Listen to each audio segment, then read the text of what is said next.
Canine Detection Collaborative, a detection dog training trio with Stacy Barnett. Hi. Robin Greubel. Hey there. And Crystal Wing. What's up? With humor and a big dose of theory, our trio talks practical training advice and features interviews with top trainers and scientists. It's Canine Detection Collaborative. Welcome back to the Canine Detection Collaborative. I am here today with my friends, the radiantly divine Stacy Barnett. Hello. And the dynamic powerhouse, Robin Greubel. Hi. I love the faces y'all gave for those. We never know what you're going to do. We never know what you're going to say. And we're like, where you're like describing, and I'm like, well, who's she talking about? I know. Oh, look, that's Stacy's. That's awesome. And then like, wait a minute. I am so stoked to see you guys again. We never get to visit anymore. This is like getting really outrageous. I'm just glad we're able to find this time to get together for here, even at this time. Well, and it's really funny because people so when I block out time for us to do the podcast, it's literally, you guys get an hour. We've been on the phone for a half an hour already, talking about whatever else is going on in our lives and just catching up because everybody's all over the planet. Well, part of my problem is we used to talk on the phone, but then when I lost my voice, lost it for such a long time, I'm just out of the habit of talking on the phone. So I just don't talk to anybody anymore. So I just got to form new habits again, I guess. And it comes down to, when are you driving? I will call you when you're driving. Yeah. Hey, I'll be driving a lot to seminars and all the things. But speaking of driving, let's talk about some vehicle searches. I tried. You did. So today's topic is hide placement. And I think the first time that I heard somebody talk about hide placement, I was thinking hide and seek. So I was super stoked. But that's definitely not what hide placement is. I mean, I guess it could be, but really it's a strategic process. It's carefully considering, you have all these factors, right? Because you're trying to maximize your little biodetector's capabilities. So when I'm thinking about it, I had a lot of fun last summer. We did a hide placement class there at Canine Census in Iowa at Robin's place. And you get to do another one this summer. Yay. I do. I have one in June. It's going to be so much fun. It will be a lot of fun. It was fun last year. I'm so sad I'm missing it. I know. I'm very bummed. I hope I don't get deployed because then I don't have anybody. Oh, no, that was the systematic search class. Yeah, I think that was the other one. Yeah. Yeah. But the things we think about with our hide placement, we think about our environment. We think about our target substance and how it's contained. That's also important. No naked Q-tips. No. We also have to think about the abilities of our dog, our understanding of all of those things I just mentioned. And really every aspect of hide placement influences the effectiveness that we're going to get out of our detection work. So I think with this conversation, we're going to be awesome for the seasoned handlers because they can refine some skills. We have our curious listeners. Hopefully you're eager to learn some stuff. And we also wanted to say how much we appreciate all the kind notes and the little messages you've been sending. Whoever gets the emails first or the messages first, we share them with each other. And we had another one today and we were like, oh, you guys. Yay. And that one was from Australia, which was really super cool. That was awesome. You just never know quite who's listening. So we appreciate all the little positive reinforcement for us. Because sometimes it's like, oh, is anybody out there listening? It means a lot. It really does. So thank you all. And some people keep throwing us some money randomly for donations on the website. And that is hugely appreciated. So appreciated. Yes. It's, because the prices went up and I know we're only doing it every other week, but I mean, it's just, it means a lot, but so back to hide placement. Yeah. Back to that. Anyway, how much we love you all. But no, it was one of my favorite things that we taught last summer. And I think it's because I love letting Odor teach and layering each lesson because I love writing curriculum because I'm a nerd like that. And so it's this just seamless flow that happens when you are setting your hides in a way that lets the Odor teach the dog. And I can just stand back and watch it happen. It's just this, it makes me smile. I'm literally standing there just smiling as I can see the dog hit the Odor and it's beautiful. And I think that's why I love it so much, because it doesn't feel like work. You know, you just kind of walk away going, you're like, holy shit, my dog just did the thing. And I know what to do and how to teach him. So I don't know, that's probably one of my favorite parts of it. Well, it was really interesting because you're talking about standing back and letting the dog work. And one of the things that you can't do if you've set multiple hides out and you expect to do them in a series, typically is standing back and letting the dog work. And so for me, that's the value of one and done, is sometimes you can actually just let the dog work. And Flash was doing a really nice job the other day. She's doing firearms detection. So I'd set out some actual bullets. You wouldn't think bullets smell that much, but ooh, they smell a lot. She says 9 bullets in a little scent tin, not a problem, right? Yeah. But it had been sitting in one location for about 3 hours because I was on phone calls and that's how long it had to cook. So she worked it. And then while we were playing fetch, I literally moved it to a different location on the rock pile because she's a lab and she has a really good memory. When I sent her, she went back to the original location and was scouring that location due to all of the lingering odor. Yep. Right? Not residual because there was no transfer. It was lingering. And I literally I didn't sit there. I stood there. Total nose time for that whole entire thing was 2 minutes and 30 seconds for her to work that one location, finally dismiss it and expand her search area until she found the new location where I put it, which was downwind. And so it was one of those times where I felt comfortable enough letting her struggle so that she could learn the lesson that I needed her to learn. And then she had to sit on a wobbly rock, which was a whole new thing. We should also link in the show notes the canine image for lingering versus residual, because that is their infographic. I guess it's an infographic is fantastic for that one. So we'll do that. Yes. Yeah. They have a nice little graphic about levers you can pull, about your different things to do with odor on, is it threshold? Is it all sorts of things? And so it's interesting when you have your foundations put into place, like Crystal was talking about, you can let odor do a lot of the teaching, because all of us who do detection work, we really, really want to be we do not want to be involved in the search, locate, report chain.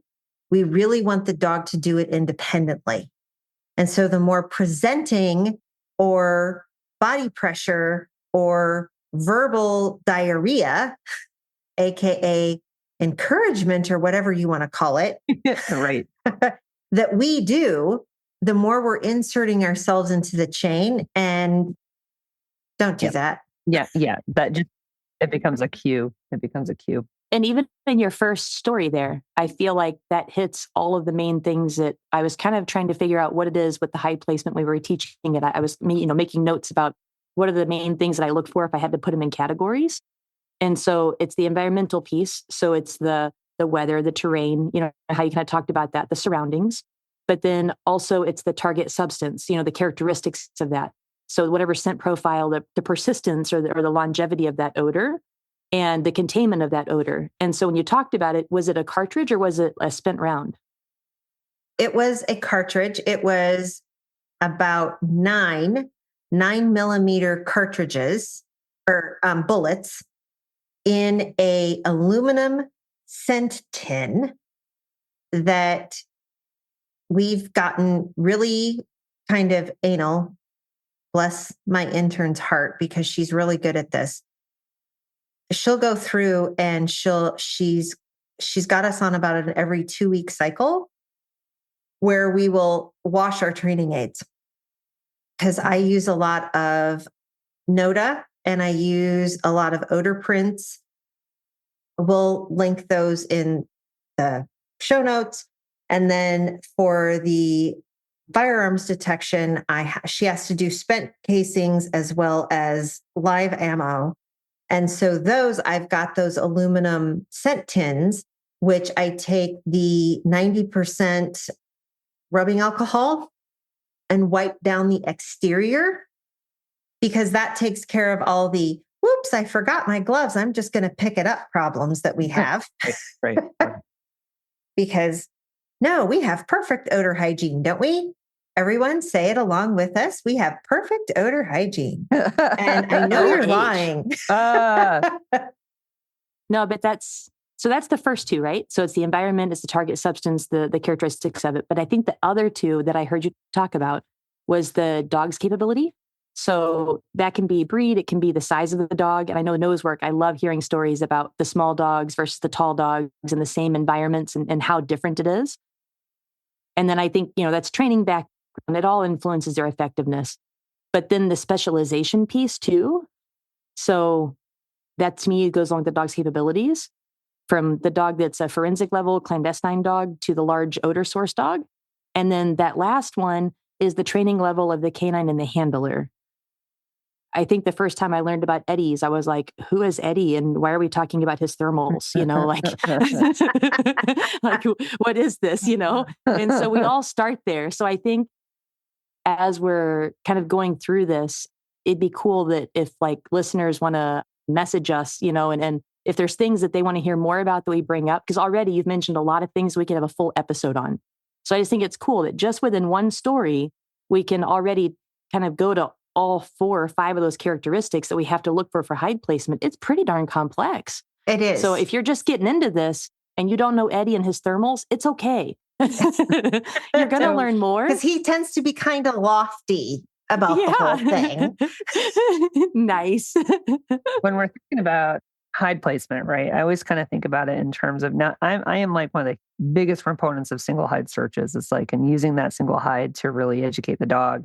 And I think sometimes we forget, because hide placement also encompasses, when we think about how we set our hides, especially with Nosework, where, a lot of times we're dealing with multiple hides. It's not just how each hide behaves, it's how they also interact with each other.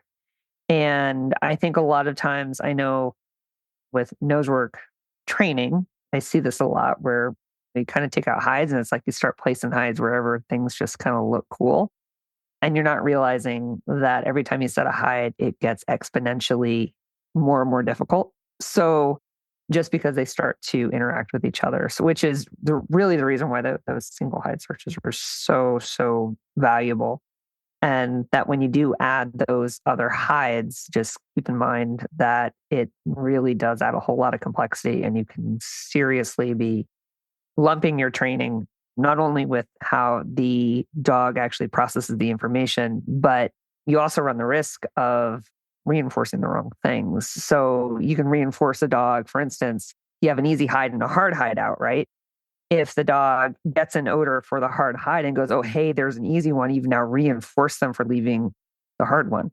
So you have to really be careful. I'm with you on the one and done. Yeah. With inexperienced dogs and inexperienced trainers and handlers. Yeah. Because I've seen and experienced myself, even as an advanced trainer, at least I like to think I'm an advanced trainer, that my criteria shift from the first hide to the third hide. Often I have totally lost sight of the thing that I'm supposed to be working on. After the second hide, I have scope creep. And it goes contrary. And then I end up accidentally reinforcing the thing that I was supposed to train. And Crystal just killed me because she's like, well, you realize that a bullet is technically the Shush. projectile inside I was the doing that carriage. We have a chat thing, so cartridge. Kristen's over here like this. So, I was just doing that on this basically side. correcting us here with, That's why I wasn't saying it out loud, Robin. yeah. I'm not that big of a tool.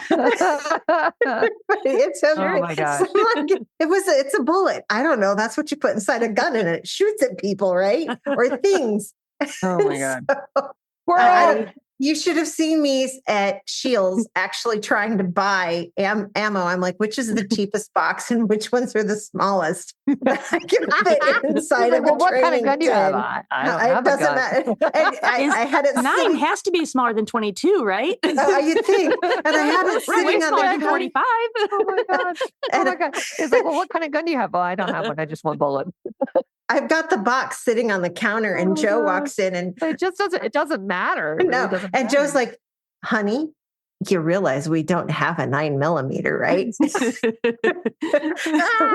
Honey, Flash doesn't care. Oh, Well, when I come up to visit, we can use my weapon for them. So we can Oh, give you perfect. some. That'd be awesome. that is Yay. so funny.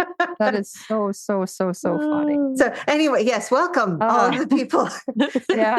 We haven't talked in a while, so you guys are kind of getting a lot of like, it's just like, But I was we're trying to talking be so together." discreet. I was putting it in the chat. I was just putting it there just so you knew in the future it wasn't. That wasn't gonna. Yeah, it wasn't No, gonna work. not gonna I'm happen. sorry. It's all right. No, and well, see, now everybody else knows too. So we're all good.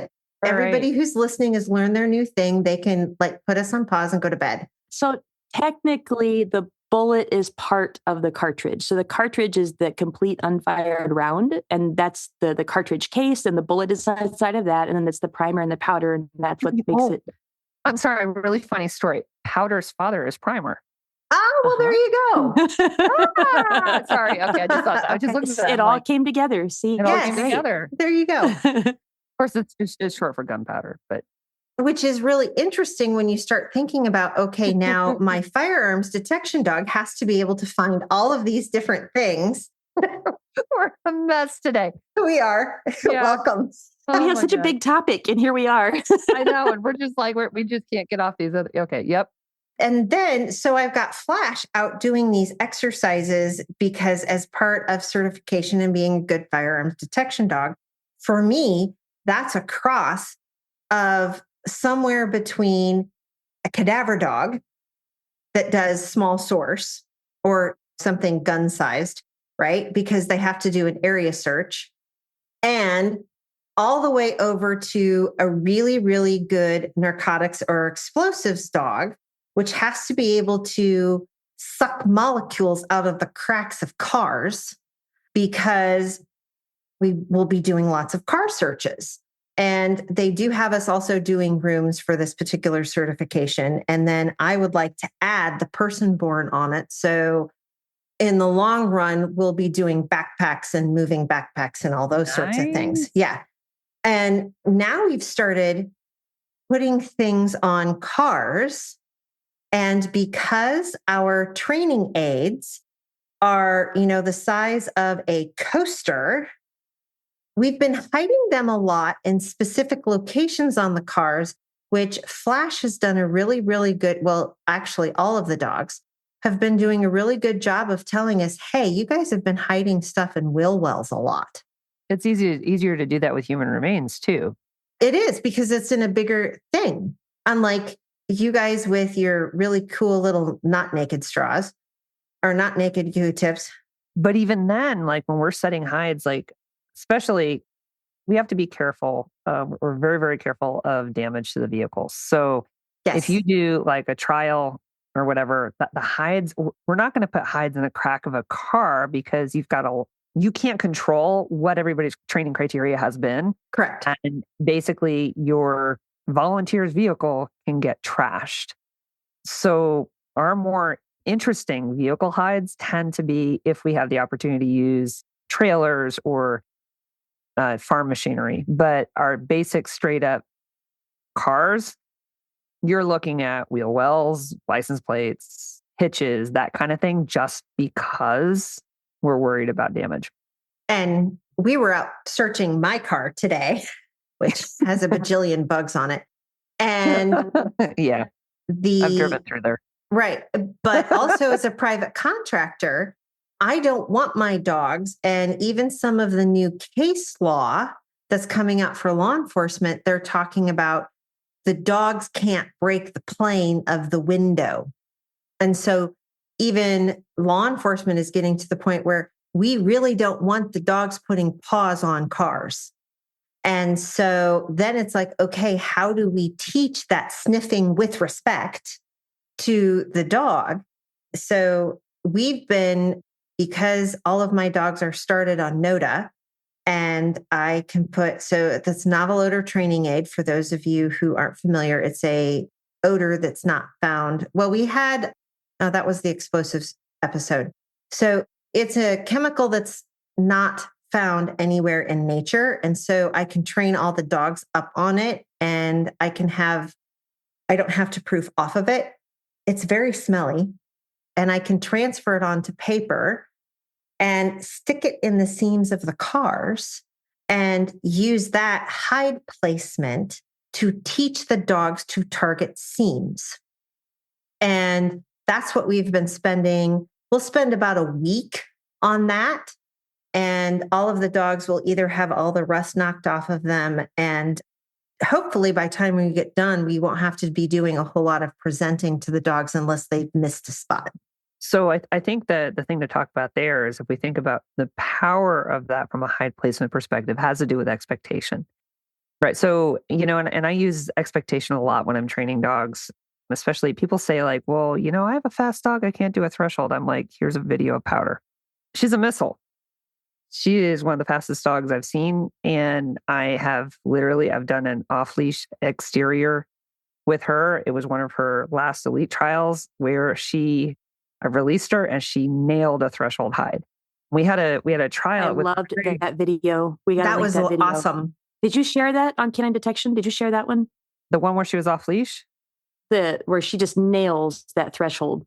There was one more recently I was just about to mention, her most recent summit. She was on leash because we were in a museum. And I was like, this is going to be terrifying. It was a little scary, but we didn't damage a single thing. Anyway.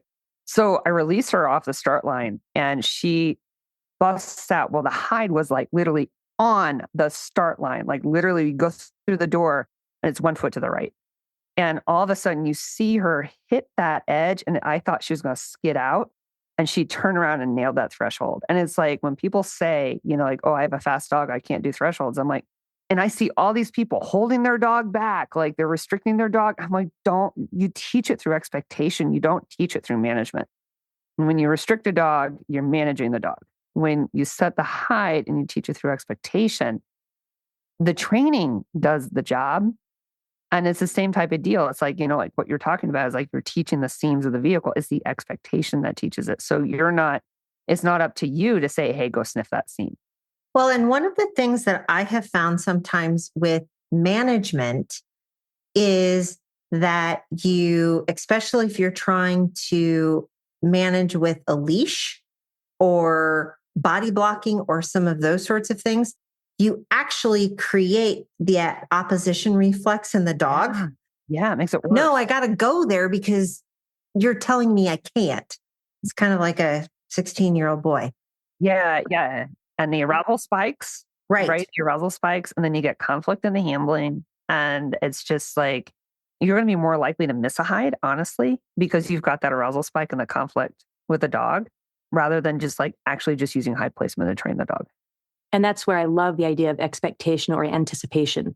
A lot of people will say that anticipation is like the death of dog training, because the dog's already anticipating the next thing because we're so stupid. And it's just like, let me do the next thing. Let's go. Yeah. And that's where variability comes into play. Yeah. You're dumb. You're slow. Let me do it. I know what you want me to do next. And that's the negative anticipation that we have. Right. But what you just talked about is that positive anticipation. And I love that so much, because that really is showing that there's that high level of understanding. There's that engagement with the training process, that you can allow the odor to teach it. And that there's the anticipation of the learner, of the little bio machine right there, that knows that I can do this fast, but I also can anticipate that I need to check right here and I need to be ready the moment I start. And so I found a lot of the students that we had would just say, okay, for the first 15 feet, I know my dog didn't smell any of that coming in the room. And they would say, okay, I'm just knowing to go back and I'll have to search that again and know that I haven't cleared it. So you can either do it that way or set that positive anticipation that the moment you release, you're at work. Yeah. Yes. Yeah. It's a sensitization, really, because you're really sensitizing the dog to it. And, That's sensational. So I was also kind of thinking about this in terms of if we were to think about these single hide searches in terms of expectation and the odor doing the education. I know in the way I kind of think about it, and Robin, I'd be interested to hear if you kind of think about it the same way, where when I'm setting expectations, it's all about the simple hide. And when I'm doing more odor, like teaching the dog the scent theory, that's when I bring out the complex hide, where I can set something that's actually really challenging because I only have one thing out there and there's nothing that is layering on that complexity or drawing the dog away, like nothing, like no other easy hide out there that's drawing the dog away from it. Oh, is that kind of how you do it? That's how, that's how I do it. It's the easy is the expectation and the harder is the scent theory. Well, it comes down to the fact that, especially with your young dogs, you're always teaching them that when I release you, the expectation is that you will go out and you will work and you will run into odor. Mm-hmm. Or if you sniff harder, you will run into odor. Yep. And by that, in a young dog, is difficult to teach and not allow them. And let's keep in mind, my whole idea for a young dog searching at this point is, oh, guess what? I'm going to throw it out in the Quonset. That's my idea of a simple hide. And for those of you who've been to distraction camp, okay.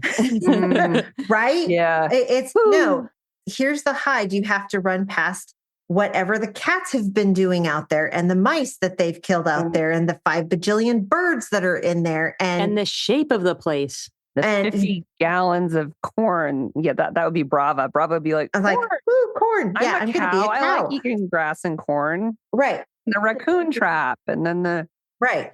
I need you to go out and hunt the thing. Yeah. And that's where it becomes really about reinforcement system. Yep. That search, locate, report that might take the puppy 10 seconds to solve now results in 2 minutes of play.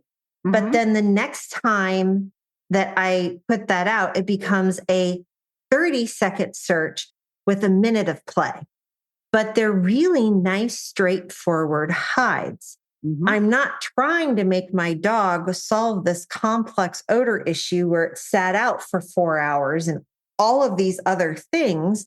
When they are at the point when, okay, now we can have a conversation about we're doing overlapping odors or we're doing big, huge eddies or in way deep, inaccessible hides. Yep. That's way further down the road. That takes grit and resilience. And if you have a young dog, you don't have either of those yet. No. I'm reading Crystal's comment. Laughing. That's the whole thing with like when you have that young dog, it's like, don't put out that super hard hide. The dog's going to tap out and go, this is hard. This is hard. And then you have to do damage control. Built up. Yeah. You don't have that reinforcement history. You don't have that like.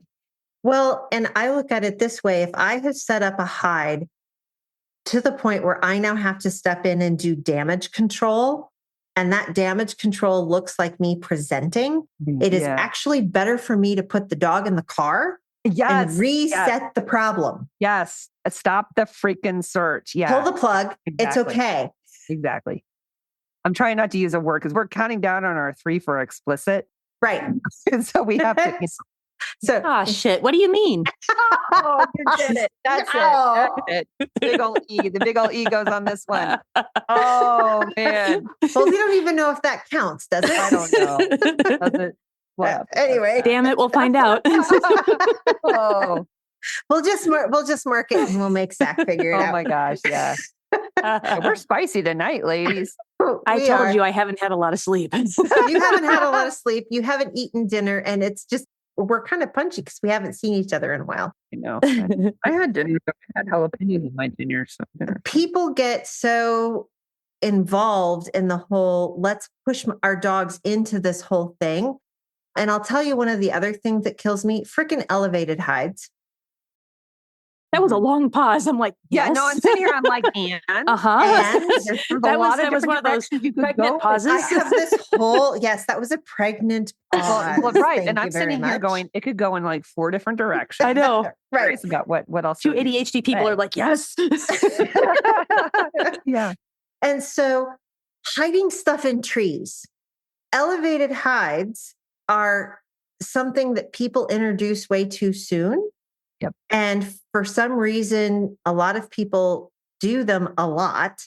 Oh, preach. Okay. Not even just that the tree hides, not for Nosework, but it's just the inaccessible. Yes. Don't just wait. When? Get really, really solid on your foundations. Get the dog, have the dog have that expectation that they can get to source. When you start doing inaccessible hides too soon, the dog doesn't have that expectation. You're so much more likely to get that pink dog where they get to the edge and they're like, okay, I guess this is right. It's here. Can you come in and help me get closer? Yeah. Because they don't have that reinforcement history of getting to driving to odor. That belief and that expectation of getting to source. And now they're kind of like, well, is this the time I get to source or is this the time when I don't get to source? I'm not sure. Is there a specific ability or skill or number of times or, because, like not everybody gets to work with any of us. So what would you advise for someone that they're just learning this stuff? Like when would they feel confident to start doing elevated? Because elevated are great fun and buried, great fun. That's one of those. So this is me and Stacy looking at each other going, I'm playing the game, right? I know. You are playing the game. Absolutely. But the answer may be different from an HR perspective versus Nosework. Okay. Look at this in front of me. I have an HR and a Nosework expert. All right, friends, bring it. Okay, this is amazing. I'm going to knife her later. I know, right? Oh, okay. That's recorded. Okay. That could be future evidence. So. Future source. Future source for me. If Robin's passing out source, make sure I'm alive. Hey, we're talking about our freezer. Anyway. Actually, the true answer is it depends on the dog. Yeah. Okay, but I want to know, what do you look for in that dog or in that team to be able to say, now I feel like you should start adding elevated into your hide placement? And for me, it's not even so much about elevated, it's about diffuse and inaccessible. Because I want the dog to be able to have the understanding I can work really, really hard. And if I work really, really hard, I can get my nose on odor. But at some point in there, and now I'm going to have to think about it while I'm driving, because you made me think. You're welcome. What is that tipping point for me that I can now go on my odor pendulum? Amazing that I had a little thing that talked about the odor pendulum. A thing that talked about it? I had a webinar that talked about the odor pendulum. Now that I have taught you to be really, really red and nose on red, now I need to teach you how to make a decision that is as close as I can get. Because that's actually what we're asking dogs to do on diffuse hides. This is as close as I can get. So I will make a decision to offer my look back or my sit or my bark in this location. And then it's up to the human half of the relationship to actually figure out the scent theory as to where the odor is actually at. And that is dog dependent. That is skill dependent. That is actually tends to be very much dependent on how foundations were done, on whether I spend more time nudging the pendulum to the red or nudging the pendulum to the right. Because you guys got to see me last year with Nico. I perp walked him because he'd started being really, really pink and alerting on odor pools. And I was like, okay, we're done. Back in the car you go. And guess what? For him, all that took was once. And he's like, message received. And that's because you've already taught him this. Because he was a trained dog. He's a trained dog. So we talk about the specialization. We talk about the level of training. So if you haven't trained it, you haven't taught it, you can't, well, you can, but I'm going to say shouldn't. I'll be that strong about it. No, you shouldn't you. punish the dog if you haven't taught it. Correct. So that's why I wanted to point that out because people may not have known that. No, that's a really good. Well, and then think about what we did almost I perp walked him back to the car. And then we went to a different location. And basically what I did is marked him for nose as close to odor as he was going to get, which was still considered a diffuse hide. And I didn't require the full train final response. It was nose as close to odor as you could. That's the concentration I want you to have, because that's what we're actually trying to mark with diffuse hides, is a concentration level for the dog. It's not necessarily proximity to odor, it's concentration level. We're off our question a little, but I'm going to add one more comment before I make Stacy talk about it. I'm trying to keep my head on that topic because you know what happens. Just don't listen to me then.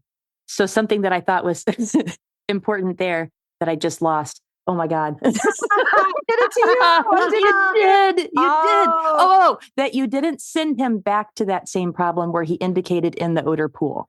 Correct. So if you wouldn't have had another problem set up, we wouldn't have been done. No. It would have been done. But we're done. That's why it was such an important lesson for me that I could set up 2 or 3 problems with the same goal that I felt like could be achieved with all problems, but also where I started it could also change what I was trying to kind of accomplish there. But I loved that for the fact that if one of them didn't work the way I wanted, it gave me a chance to put my dog away for me to assess the situation, whether is it in my abilities to know how to set up a problem? Is it in my dog's abilities? All the variables we talked about to know if I even wanted to run the other 2 problems. So that goes back to your one and done, but also sometimes it's better to have a few problems set up because the wind changes or the environment changed. And all of a sudden it's well, that's not going to work. So I don't have to do that problem. You don't have to do that problem. Right. Okay. Stacy. Mm-hmm. Original question. Do you need it again? Okay. Yeah. Nosework, elevated hides. When do you know that it's the time to start introducing elevated hides? And I love that you guys, and this is for other people too, don't ask for timelines because every dog is different. So ask for, when you have instructors, ask them for, what am I looking for in my dog's behavior, in my dog's knowledge? Yep. So I just want to kind of also, to kind of lead into the answer to that, is to talk a little bit about how nosework is slightly different in the application, and that the search areas that we're dealing with are much smaller generally than what you're going to be dealing with, like human remains, et cetera, or with a lot of other type of applications. And the reason why that's important is really has to do with how much diffuse odor is out there. So we think about it and we set a hide and we're in a trial and we have boundaries that the dog is working. Those boundaries are not very big. It may feel big. Okay. I'm not saying your search areas are little. I'm not saying that. It's going to feel big to you, but in comparison, they're actually quite small. But where that odor ends up, there's going to be diffuse odor pools that your dog never gets to because the search area just isn't that big. And so you're just not going to go there. So in some respects, we don't really have to deal with that as much. The other thing that we do have to deal with in nosework is that there's a huge variability in the height of the hides that our dogs will find. So, we're searching mostly urban type, man-made areas, right? We're going to have a lot of variability in terms of hide height and just in general, the way the certifying officials will set hides. Now we're even seeing hides. We're seeing hides up to 6 feet high in NW3 now, which we didn't see for a long time. So the dogs do have to develop that capability. What I try to do is I do introduce the concept of elevation fairly early. But what I mean by that is that it's still accessible, meaning the dog can still get their nose on source. And that's the key part of it is I want so whether it's accessibility where, the dog, it's kind of at nose level, or it's accessibility if it's at ground level, or if it's accessibility if they reach up, they can still get to source.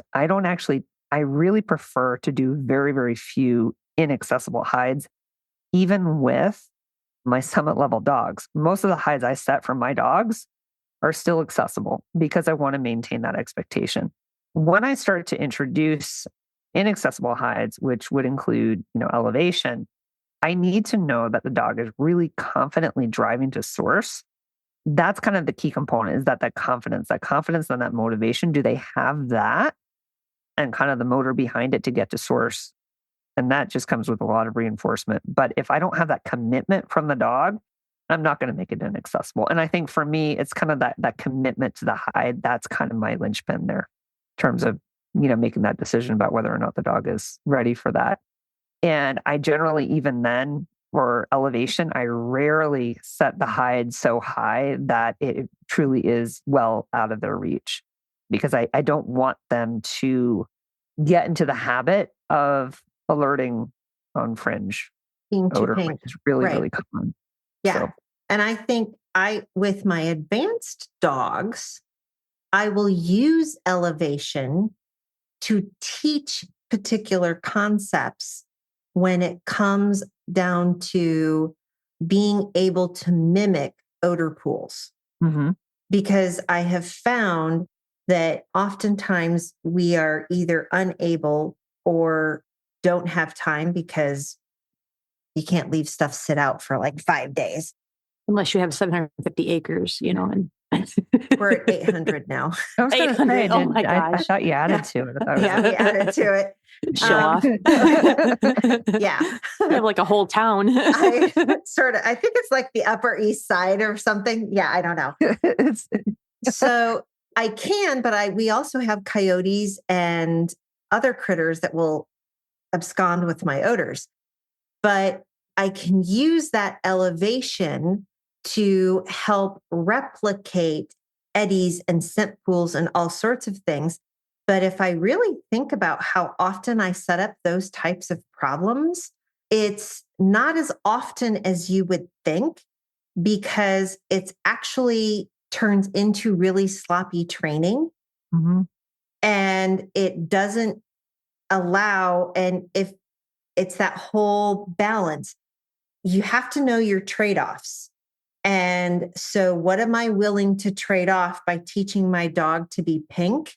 Yeah. Is that I have to also know that I am going to have to do 3 to 5 more of them being really, really red to offset that whole concept of being pink. Yeah. And that's really important in your training. And if you do you spend too much time in the wrong place too early in your training, you're going to be fixing it for the rest of that dog's training career. And this is actually one of the reasons why with inaccessible hides, I don't want the dog to actually make the final decision about the location. That's actually, for me, Yes. I prefer to read the dog's behavior and me make the decision, because I'm not required to have a train final response for my inaccessible hides. And I actually don't want one, because I really want to see what does that odor picture look like. And then I make the call on that. And I found that that's actually more helpful for me from a competition perspective. Something I love about that is having Yukon, who doesn't do any of the training anymore. Mhm. I use him to show me where the odor is. Yeah. Because he's not necessarily going to give me a TFR. I think he Right. doesn't know how to do that anymore. But I Right. can read his body language. I know, to spend that many years and that many reps, and he doesn't know it, but whatever. But he definitely. There was no That's no judgment. Yeah, it's just who he is. This He's is why. lovely. Yeah. But he paints such a beautiful picture. He can tell me exactly where it is, exactly what it's doing. And then I like that I can just call him away when he's in the strongest odor, and I know exactly where it is in that moment. And I put him up and I get Radish out. And then I can just mark her when she's in that spot. And I see her change of behavior in that spot before she even does a TFR, because he is my odor detector. Like he's my scent goggles. The use of a advanced dog Advanced. Well, or an odor detector. I mean, I look at, Yukon, what I a love him. perfect opportunity for him to be a great instructor. Yeah, he's so helpful for you that the rest of us and a lot of people who I work with don't have that advantage of having a dog that they can do that with. Yeah. But it's something really nice for me because I have this nice little stable right now of dogs at different levels. And so nice to have. I can pull out, Flair can say, hey, it's right here. It's right here. She's really, really red. She is one of those dogs that's taught me really, really the importance of understanding when that tipping point is, because when she will work a location for 3 minutes and not leave because she's got to figure out where the molecules are presenting just a little bit more here before she'll do a trained final response. I'm like, girlfriend, you're killing me. Yeah. Yeah. Just make a decision. It's somewhere on the grill of the car. I get it. But then it also allows me to know when I bring out the next dog and the next dog alerts on the grill of the car really, really fast, but has traditionally been really, really pink, that I can wait a second or two and see if she'll readjust and figure out how to be just a little bit more red. And so that balance always has to come. But I'll tell you, I don't hide stuff all the way deep back in the hood of a car to begin with. It's literally right there that they can almost put their nose on it. They just can't see it. So do you have a preference when you talk about inaccessible or the odor being, diffuse? Do you have a preference of teaching it as inaccessible at nose height first or inaccessible as it gets elevated? Nose height. Nose height. And it's so funny. I'm so glad we agreed on that one. And I had a different experience. So I taught it that it was elevated because I loved the way that I learned from the School of Canine Science, because it was right there. They stuck their nose in a cup that's dangling. And I had 4 or 5 cups dangling in the room, and you could adjust the height of them. And it was so perfect for me to help him understand, because it's still visual because it's in a cup, but he would have to sit directly below the correct cup. And I would just, within 7 minutes, it's what it was between the 8 different sessions. He had such a beautiful understanding of the diffuse odor and knowing, kind of how to work that. It was just such a sliced down, beautiful way of teaching it that then I felt like when I put it into like cabinets or started to kind of make it, just behind a small barrier, it made more sense to him. So I'm just curious what you think about it. Every dog's different. I had the not even dog, because I'm thinking for Radish, I did the same thing, but buried, because if she could see it, she was pink. So I had to teach everything buried.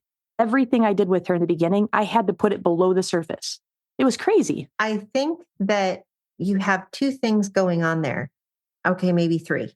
You have the individual dog. Mm-hmm. You have the human on how it makes sense to the human to teach it so that they know if they run into a problem, how they can slice it thinner. And then you also have breed preferences. Yep. Which are even different than the dog.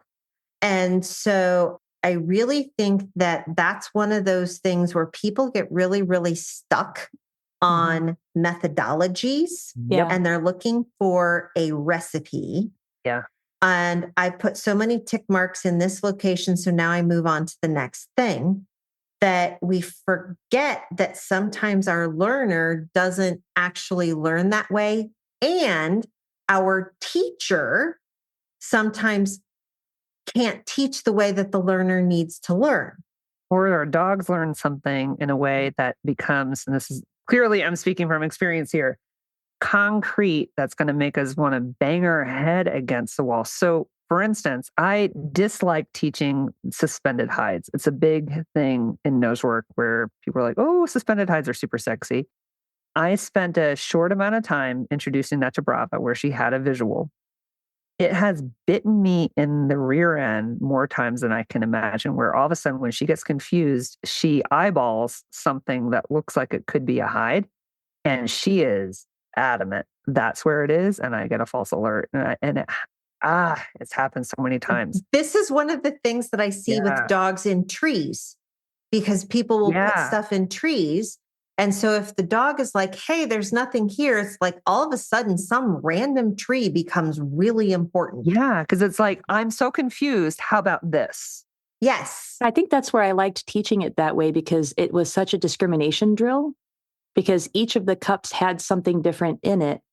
And so it was visual, yes, but then because of adding the distractors in, they really did have to understand fully that they had to get as close as they could. And, and the odor was just right at nose height, and then it was just slightly above nose height. Yeah. But that's what I really liked about it, is they couldn't just guess and throw it. And I mean, they could, but it was not worth it because... Right. I mean, clearly it worked for your dog and it's worked for other dogs. Yeah. And with Radish, I had to go the opposite way. So with her, I had to teach buried first. So, and some of that just goes...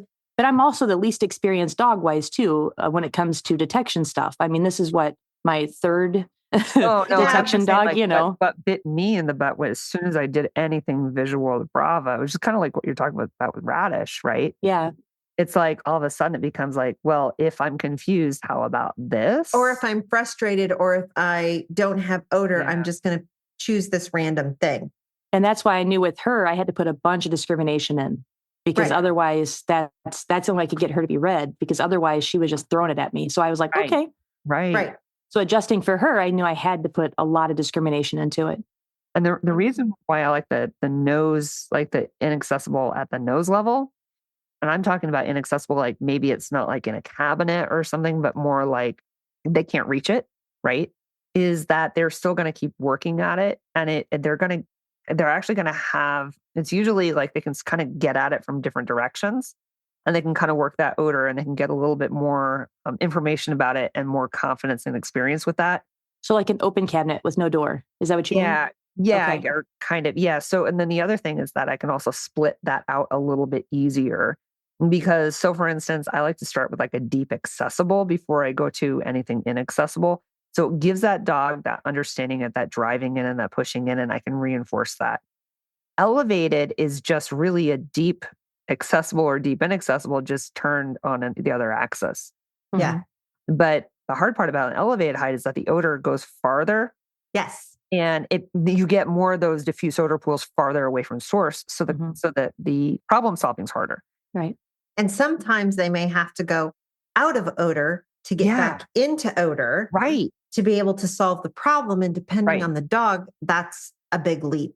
Yeah. So the odor could have lofted over their head and it's something elsewhere. Yeah. And that especially then a short dog might require the handler to step in with body pressure to push them into odor, which ideally we don't want to be involved. When we're doing these scent theory teaching the dog. Exactly. How are we over on time already? Because this is actually, I mean, you guys, this is a class that I spend 16 hours on. So we can't cover it and kind of shoot the stuff. I know you're on 1, 2. I know. Probably not. We barely scratched the surface of height. Get it scratched this. Oh, I don't know. It doesn't make sense. Whatever. Takeaways? Well, we all have, actually, before we get to the takeaways, we've got a few things that would, if you want to find out more about this stuff, I think we're offering different things. I have a list, because I made a list, because I think you guys probably should know that we take this really seriously. So Stacy, you have an airflow class coming up. I do. It's basically it's airflow for the developing dog. So it's for a newer team where you have different setups that help your dog to understand how and to work through air movement. We use a lot of things like how odor bends around corners. We can do different things with fans. We explore things with thermals. All of these things, we use those different setups to give our dog a lot of breadth in terms of hide placement. That class opens for registration on May 22nd. If you want gold, you will want to set your alarm. I'm telling you, it's going to sell it very, very fast. When my gold classes usually do. So that's going to be, I think it opens noon Pacific on May 22nd. So set your alarms for that one. All right. We also have distraction camps 1 and 2 coming up in July.